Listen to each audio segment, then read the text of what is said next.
Hi, in this video I'm going to talk to you about the different network protocols and standards, and more specifically the reference models that are used within networking. Now, this is one of the most important concepts that you can learn in an introductory networking class, because this is not only used in this class but in lots of other networking classes, and really any of the majors that you use or that you're majoring in the computer technology department. So let's look at this. So right here we have the TCP/IP model, which we have looked at before. The application layer, you have the transport layer, the internet, and network access.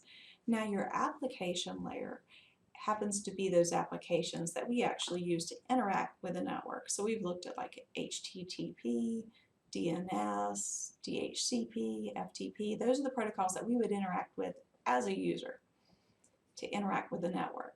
The transport layer was the TCP and UDP protocols. Internet gives us those IP addresses that we use, and then network access includes things like your Ethernet specifically.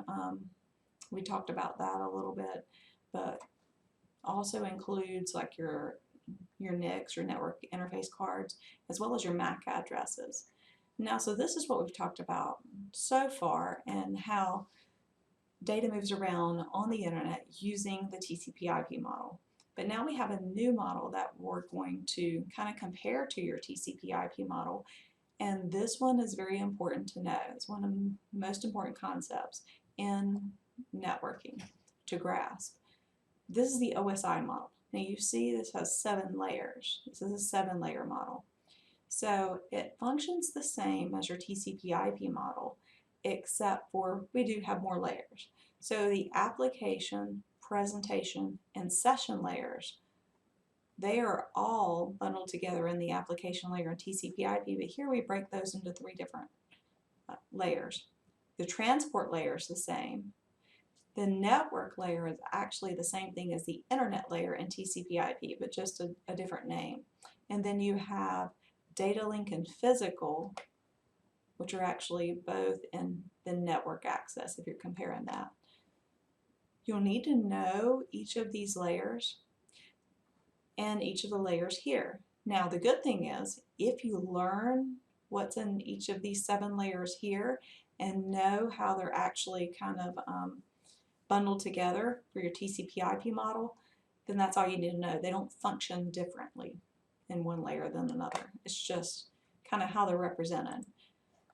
So this is the OSI reference model here. Now you'll see they have numbers from 7 down to 1, and we actually can refer to those numbers interchangeably with the names. So that, for example, if I'm referring to a layer 3 device, you know I would be talking about a device that operates at the network layer in the OSI model. Okay. Now, if you're looking at this model, the user would be up here at the top. Okay, this is where you interact with the network. So the application functions like the application layer in the TCP/IP model. That is protocols like HTTP, TCP, FTP, Telnet. So how do you interact with the network as a user? Well, you would type http:// and go off and visit a web page. So that is your application layer. Okay, this is kind of a wordy definition here, but application layer contains protocols used for process-to-process communication. Okay, so it's a little bit more wordy, but the basic definition of how this functions is what I was referring to earlier. So this is one application that's going to communicate from the sending device with the application layer on the receiving device. Because if you'll remember, as a user, you're going to interact with the network here at the application layer, and then that data is going to be moved down to the presentation layer. You could have information added, session layer, information added, transport layer, same thing, and information is added all the way till it gets to the physical cable, and then travels on that physical cable. When it gets to the receiving device, it's going to be received at the physical layer. That information is going to be stripped off at the data link layer, then the network, transport, session, presentation, and then the application and the user eventually receives the information.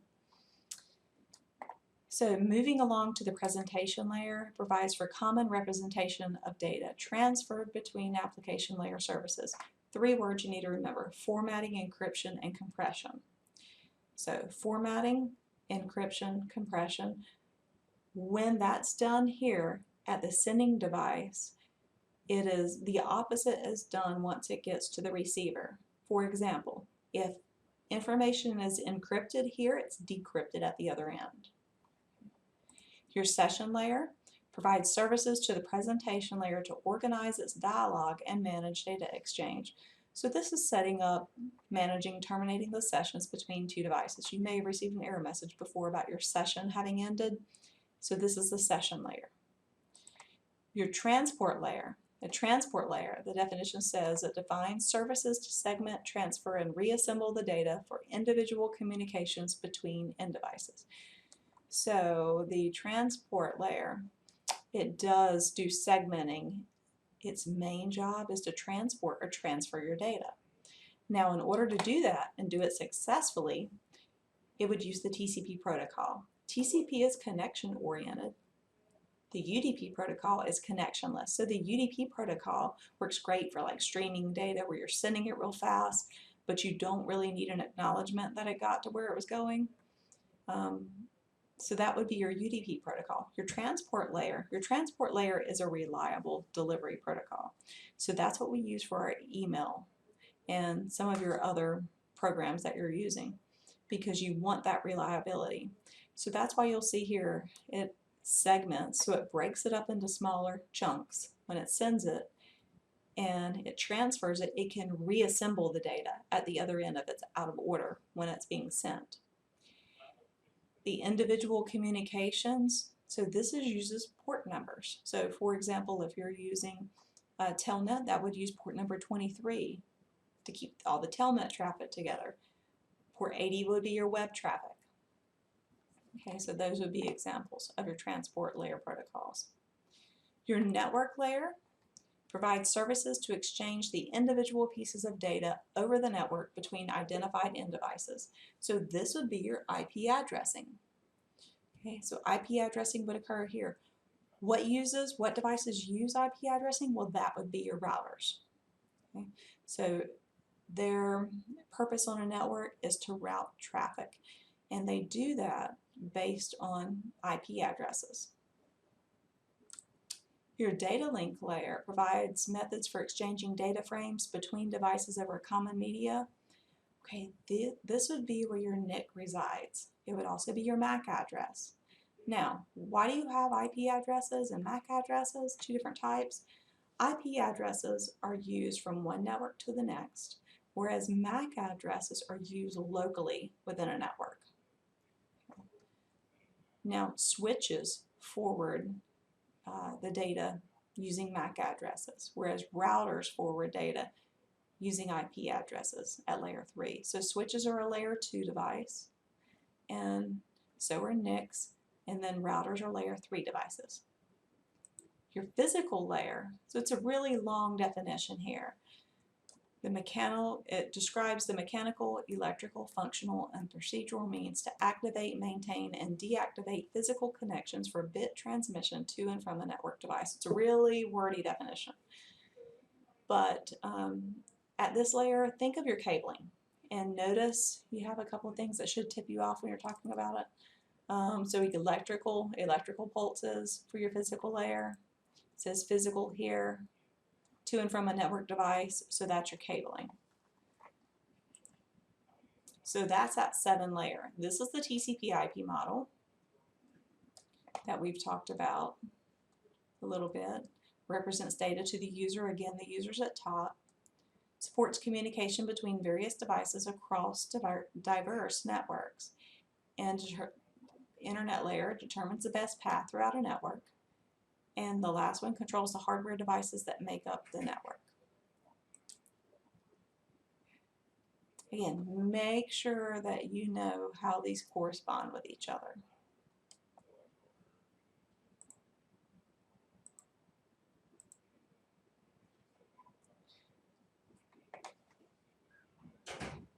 Okay, so one other thing that I wanted to mention here was segmenting. So the fact that your data is segmented. Okay, so this is why we have all the different IP addresses, we have MAC addresses, we have port numbers. Okay, so it used to be that networks had different purposes. So you had a data network, you had a telephone network, that sort of thing. You don't have that anymore. All data travels on the same network along with your voice, your video, and all that. How do you keep these conversations straight? Those port numbers, and everything is labeled. So it's labeled and it goes along with the data so that once it's on that cable and it gets to the receiving device, everything can be sorted out. That way your email address is not popping up in the middle of your voicemail and that sort of thing. So how does all this occur? This is where encapsulation comes in. So encapsulation is listed here: data, segment, packet, frames, and bits. Now, these are all called packet data units, and you may see that in your curriculum. Now, a packet data unit is the same thing if you're referring to a segment, packet, frame, or a bit. It just depends on what layer of the OSI model you're referring to. So when your data first starts out at the top layer, then it goes down to your next layer. So this is your transport layer, and it is referred to as a segment. Okay? So your data is packaged in smaller pieces, they're numbered, they're sent. Sometimes when they get to the receiving end, they might be out of order and they might have to be reassembled. Okay, so segmentation occurs at your transport layer. Your network layer, this is where they're broken into packets and their IP addresses are added to the data. When they get to your data link layer, then we're talking about frames. Okay, referred to in frames, and then the bit layer, everything is broken down into ones or zeros. So this video here shows web server. Okay, so that's the HTTP protocol. That's your data that it's actually requesting. Of course, the TCP information is added, which is those port numbers. Then you have the IP address added, and then you have the MAC address added last. At the very end, you have a checksum that's often included, which is a polynomial calculation that every time data leaves an interface, that calculation is done. Now, when it exits that interface and is received by the next interface, that interface will do the same type of calculation. If it comes up with the same result then as the sending device did, then it assumes it was sent correctly. If not, then it assumes there's an error, and that's when it would send something back to the receiving device telling it to retransmit.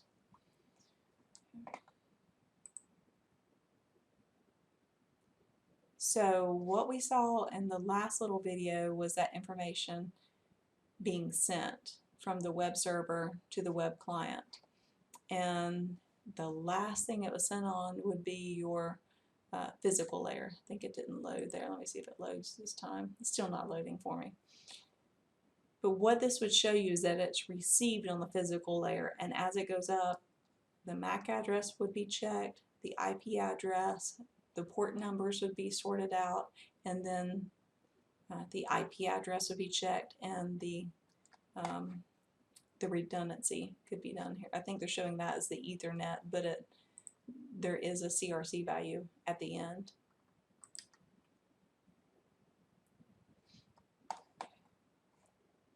Here is another format of your network addresses and data link layer addresses. So your physical layer would include timing and synchronization bits. That would be like start and stop bits. It says here's the beginning of a frame, here's the end of a frame. So the device would know that. You would have your MAC addresses here. Logical would be IP addresses. Destination and source ports, that would be your transport. There's protocol numbers that I mentioned earlier. And then upper layers would include some encoded information. such as at the presentation layer, your formatting, such as encryption or compression. Now, as you can see here, here's why another thing that shows you why you need both an IP address and a MAC address. So in the first part, figure 1, we see the destination, it's going here. So for the MAC address. Now notice the source IP is coming from this computer here, the original source, to the final destination. Okay. The destination NIC address is here, the source is here. So it's coming from this PC going to this router. That's for the MAC addresses. Your IP is going here to here. Look at layer 2. Now, when it goes through that router, well then, guess what? This becomes our source MAC. That's our destination MAC, because this is doing from one hop to the next, or within that network. This is considered one network. This is a network. This is a network. Notice our source IP didn't change. It's still coming from the original source and the final destination. As it moves to the next device, notice the source MAC is here, the destination MAC is this device, the source IP is still coming from the original source, the destination is coming from the original source. So the IP address moves with the information as it goes throughout a network, whereas the MAC address, it does change as it goes from one device to the next.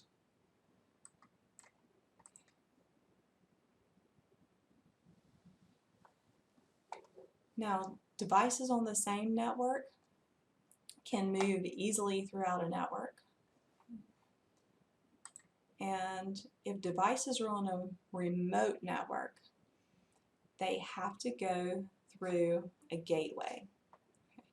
So you'll see a gateway address added to a device, like on a PC. You'll have an IP address, a subnet mask, and a default gateway that will have to be added. Okay, so you'll see that information kind of travel throughout that network. Okay, and I think that takes us through that part right there. I hope that helped you. If you have any questions, please let me know.